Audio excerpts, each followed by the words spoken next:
Welcome and thank you for joining me. This is Laurie of Laurie's Heirloom Sewing, and today is Thursday. It is July the 23rd of 2020.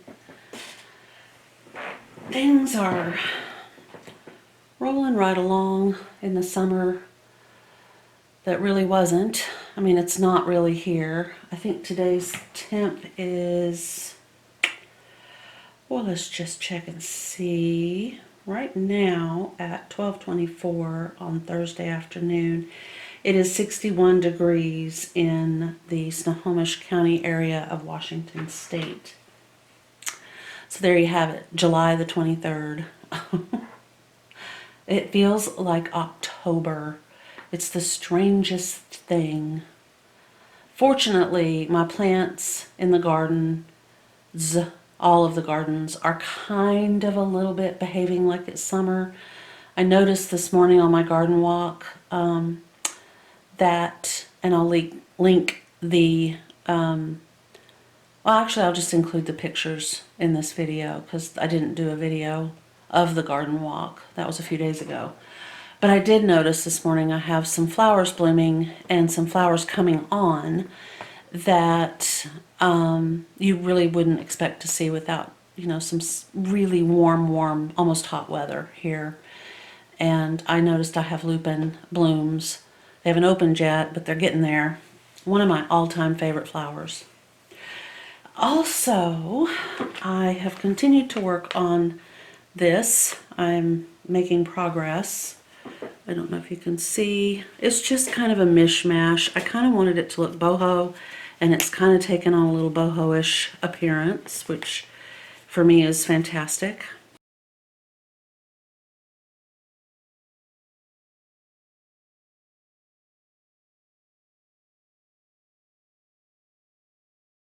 Okay, and this arrived today, and I'm thinking I know what it is. I'm thinking that it is the yardage I ordered to replace the piece that I goofed up. So as you can see, I have, this is a shorts front and a shorts back, and they are properly faced. I have right sides together for this one, but because I had to cut them out like in weird placement on a completely opened up piece of fabric, I got kind of careless, and I was doing that, I was cutting it out in my kitchen part of the way, and then in here on my sewing table the other part of the way, and all that is to just try to excuse my big fat boo-boo.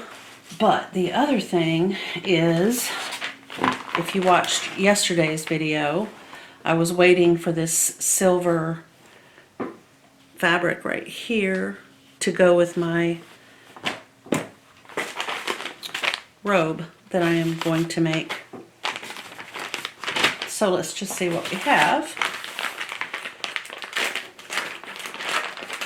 And I can almost guarantee it's fabric because the return address is Fabrics Republic. Okay. Ta-da! So here it is. I'm hoping that I will be able to cut a pair of shorts from this. And if not, it's not the end of the world. I do have other fabric I can use to make a second pair of shorts for my sister. I just love this fabric. And I was kind of hoping, well, I could use, actually I can use some of the pieces from here. And then this is the absolutely beautiful, oh my goodness, I love this color. It is sold as, described as silver, and I think that's what it was called. Let's see what it says. Oh no, it's not. It's sold as pearl. Okay, but in any case, it's currently, if it is still available on Amazon, It is $4.32 a yard, $4.32 American on Amazon per yard, 36 inches. And I bought 4, right? I bought 3 yards, so a total of 4 yards because I bought a yard of the vintage rose. But this is, I honestly, I know the light in this room is so horrible. Guys, I swear, I really need some advice on how to fix it. I know nothing about lighting, obviously. My ceiling is 12 feet. It's got a single light fixture up in the ceiling, and then I have these lights that I bought and had one installed over there, and there's one behind me. But on Washington State days, like this one, I mean, this is the sky today. I don't know if you can see. I know that was quick and obnoxious, but you see those clouds? That's basically what we get. That color right there, that's our day 90% of the time. I might be exaggerating a tiny bit, and I mean a tiny bit. So I don't know how to describe this color to you. I mean, pearl is what they're calling it, but it looks, I don't think I would call this pearl.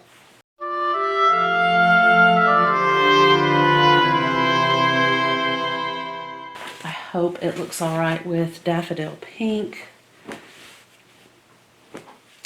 Well, I think it does. I think that's a rather nice mix right there. It appears to be. I can't stand it. I'm going to go see if I can find a light that will help.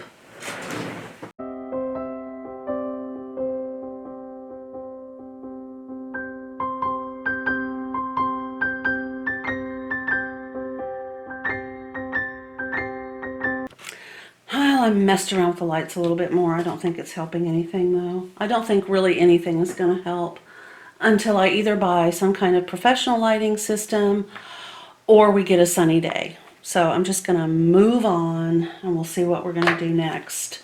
All right, so my plan was when this fabric arrived was to figure out what I wanted to cut out of the daffodil pink and what I wanted to cut out of the silver, which turns out is pearl. So I've got 3 yards of pearl, and I was kind of thinking about using this as the accent. So the pockets, the band around the collar, the belt, that sort of thing.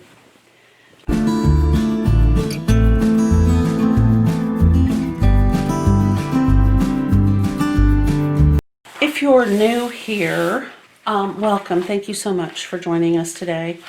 The robe that I am going to be making will be for myself, and it's probably the first time I've actually sewn something for myself. You basically need 4 yards for this size range, Z, which is extra large and extra extra large. So I'm going to go ahead then and go with this size range, which would, for the entire robe, the belt, the pockets, and all the extra pieces, you need 3 7/8 of a yard.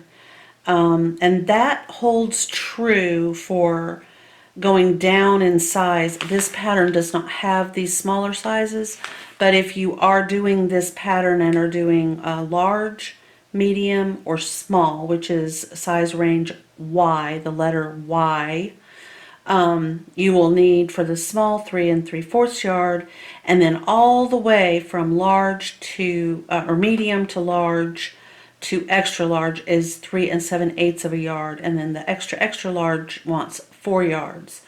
But if you plan on incorporating other fabrics as accent piece fabrics, then that will change for you as well. So because I want the main portion of my robe cut from the daffodil pink stitch and sparkle, I purchased this on Amazon.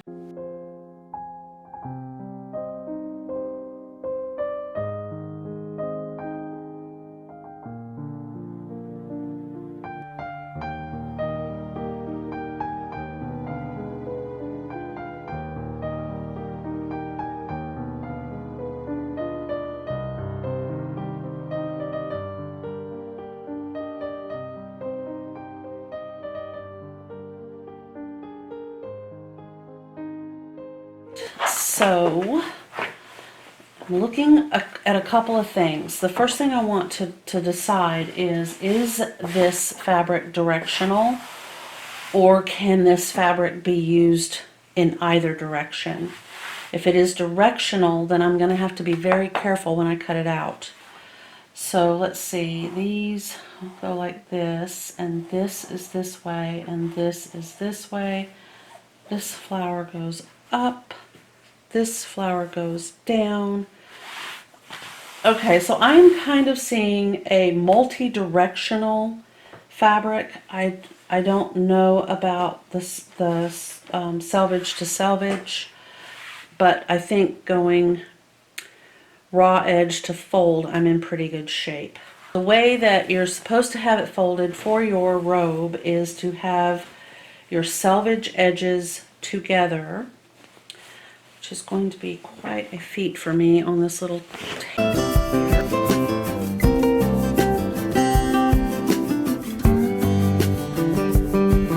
As you can see, selvages up here, so this would be my selvages. There's selvages that way, so they're both going the same way. The fold is here and my fold is over here. So this is a long piece of fabric. Okay. So, piece number 4, and then yesterday I took all of the pieces for the robe, folded them up, and put them in the envelope. All of the other pattern pieces that don't have anything to do with the robe are in a Ziploc bag or a zippered plastic bag over off in a different part of my sewing table, so that I don't have the confusion of this pattern piece versus that pattern piece. The other thing that I always do when I'm working a pattern is I fold the pattern pieces so that the numbers are visible to me this way, and I don't have to unfold them to find that piece that I'm looking for. All I have to do is just look and see what I have, and then when I'm getting ready to do this, the very first one I'm looking at right here is piece number 4, and then I'm going to need piece number 6. So on this end of the fabric, I will be putting piece 4 and piece 6. So the rest of these will go back over here in the envelope, and I'm going to put them in there. I don't want one to fall on the floor and my dog to come in and pick it up and run off with it. Stranger things have happened, or actually that very thing has happened. Okay, so this is the band that goes around the neck edge of the robe, and I'm thinking I'm going to cut this out of pearl. So I'm just going to fold it back up, and I also mark long rectangular shapes like this with their measurements, because if I don't need to put the pattern piece on the fabric, I can just cut it out using, you know, a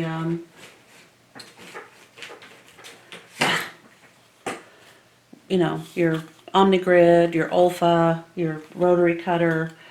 I don't see the point in pinning a pattern piece to it. Now, there is a reason why you would. There's a couple of reasons why you would, but you can also transfer any markings. Like this has markings. It's got dots here and here. It tells you how many to cut out. It tells you where to lengthen it, where to shorten it, and where the grain line is. All right, so piece number 4 is the robe back, and it will get pinned to the fold so that when you open it out, you have the full back piece of the pattern. I'm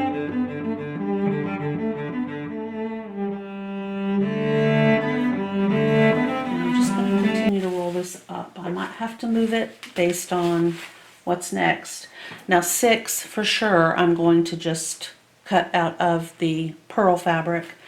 And piece number 3 is the belt loop, and I believe I'm also going to cut that out of the pearl fabric. So I don't need to cut that out up here on the, or over here on the selvage edge. I'm not going to do that little piece there. Okay, piece number 2 are the front left and front right piece.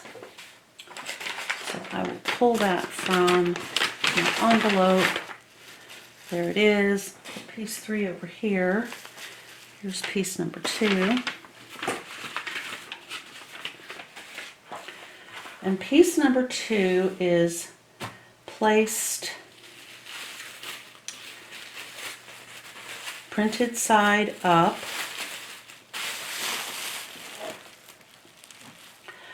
And I'm going to have to trim it down as well.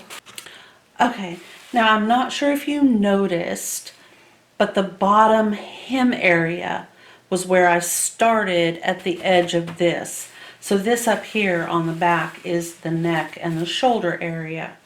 So I'm going to do the exact same thing with the piece number 2. I don't want to turn it around and have it matched up that in a way that is not reflected on the cutting layout. So basically I want to emulate this layout except that it's in reverse. So instead of having the hem here, the hem is at the edge. So I'm having to reverse the direction of the pattern pieces, but I'm still keeping them printed side up. So piece 4 and piece 2 are printed side up.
And I am also going to be cutting fabric to make the inside ties.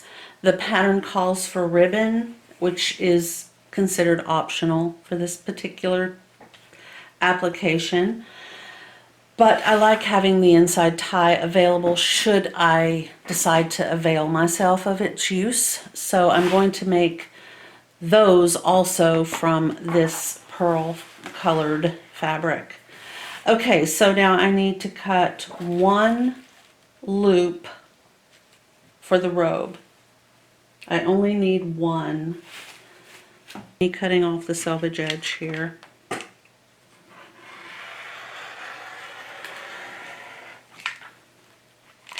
with a very dull rotary blade. Oh, don't do that. It's not a good idea. Okay, so I need 1.5.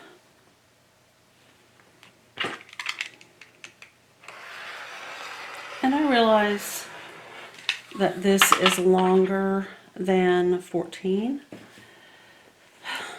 but I'm going to trim it. Now, the second thing I'm going to do is take my pattern piece and put that there. Go ahead and pin it down on one. I don't need two.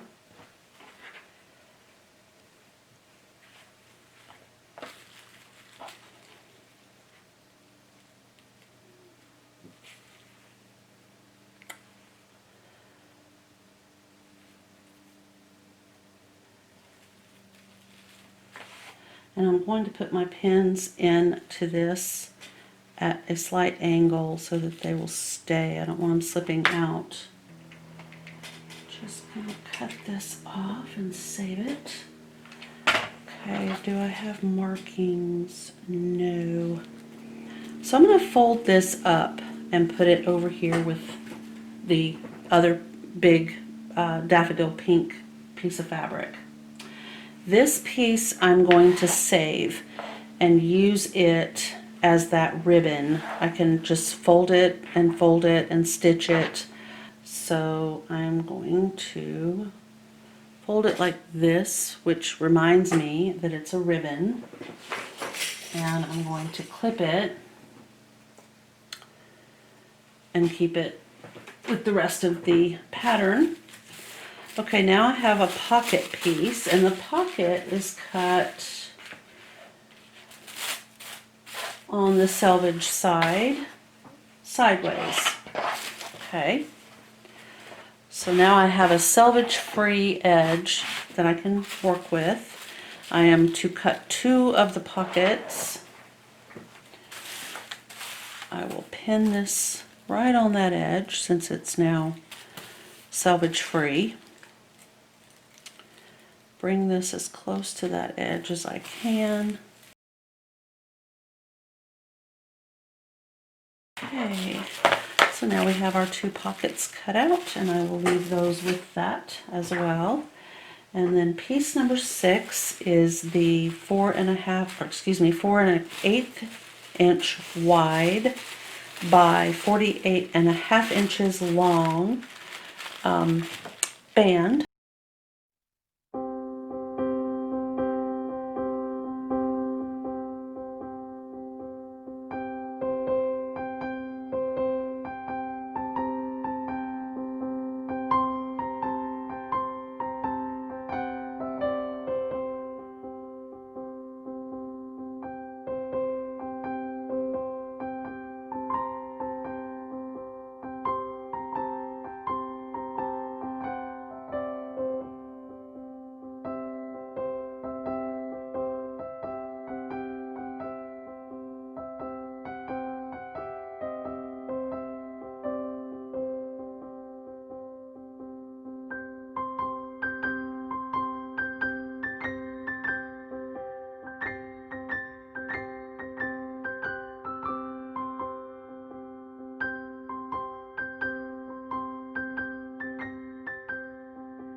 And this is our belt. Piece number 7, which is 42 inches long by 4 5/8 of an inch wide.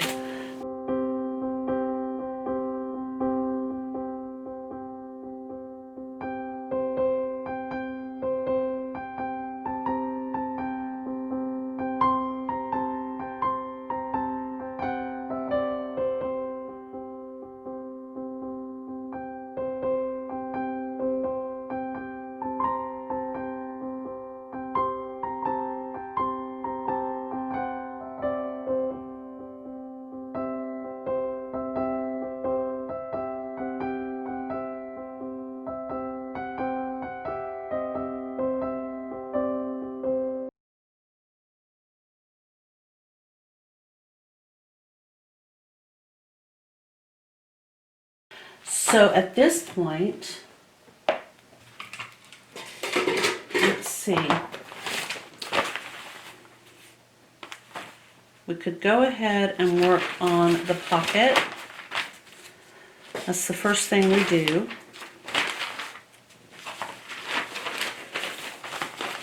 So we're going to finish the upper edge.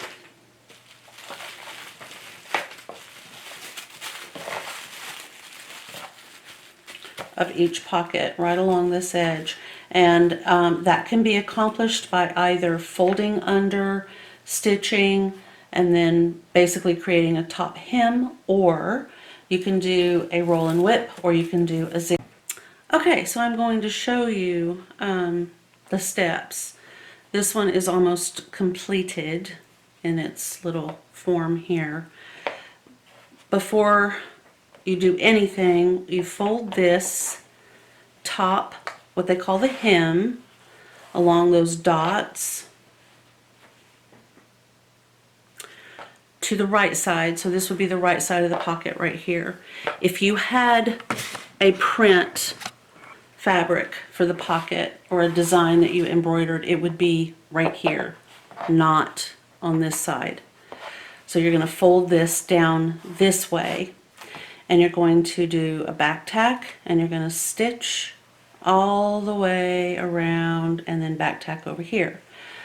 Then you're going to put your machine in a long basting stitch, and you're going to come right here, like I've done on this, right here. These are the threads.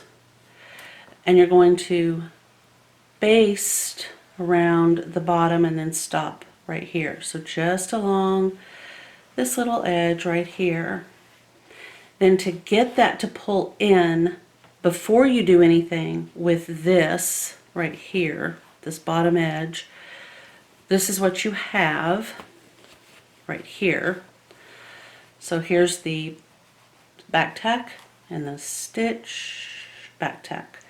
And then this right here is the basting right there.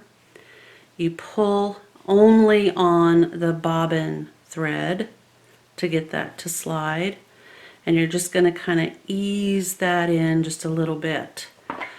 But before you do that, take both ends of your pocket, push in these little ears, and flip it like this.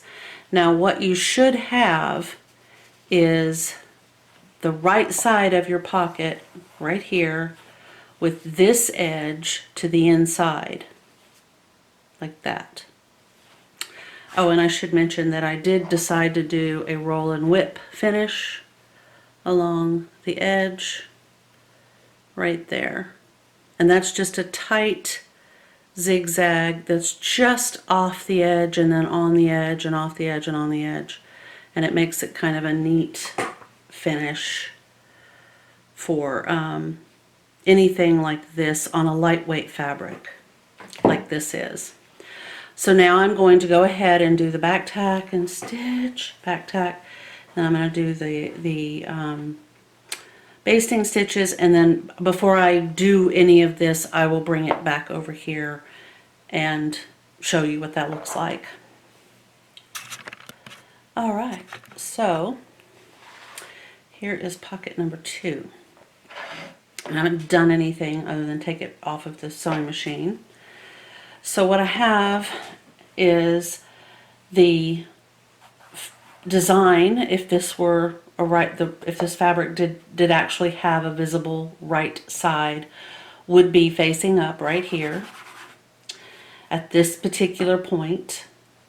So at this particular point, I now will take this and turn these little points to the inside like that.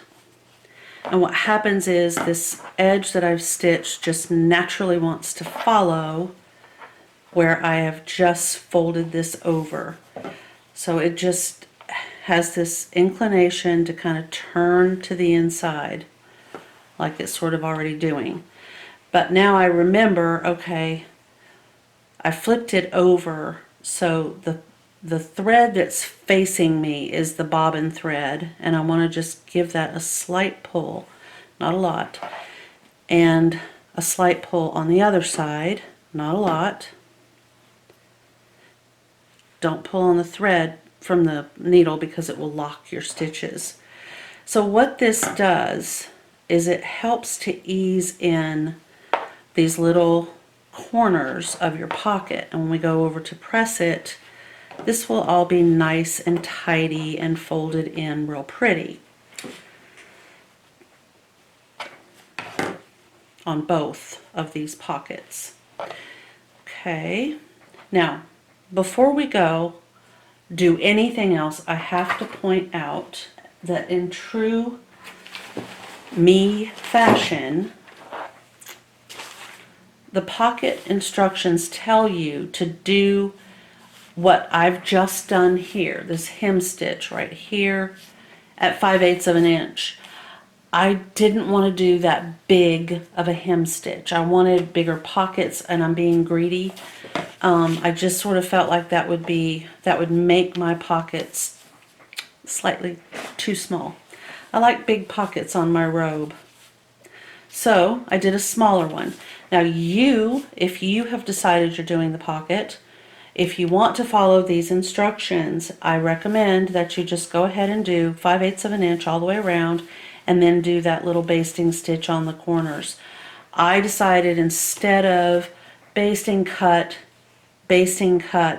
I would just go ahead and do it all the way from one side to the other side, saving a little bit of time.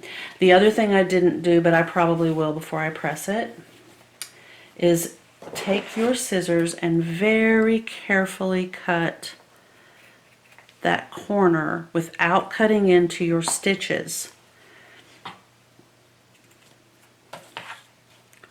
So just kind of remove some of that bulk, and that helps that corner be nice, sharp, pretty, professional looking. So do both. Just remove some fabric.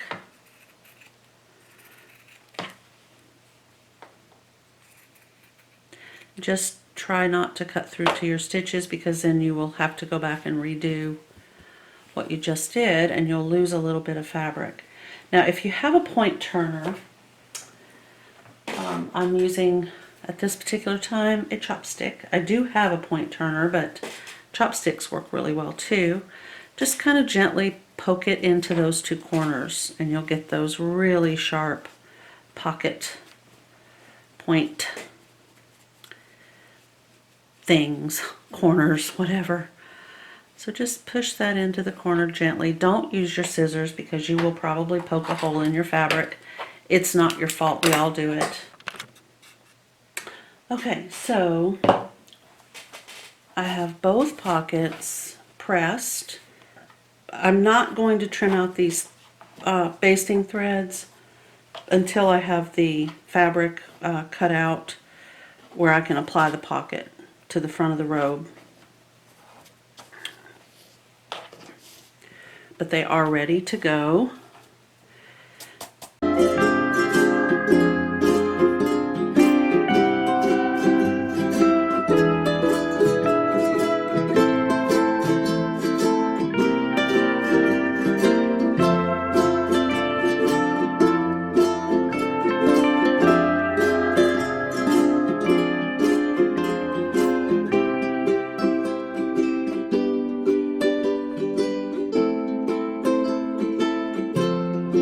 I hope everybody has a fantastic day. If you haven't subscribed, please do. Please hit the like button, leave a comment. Thank you so much for watching, and I'll see you in the next video.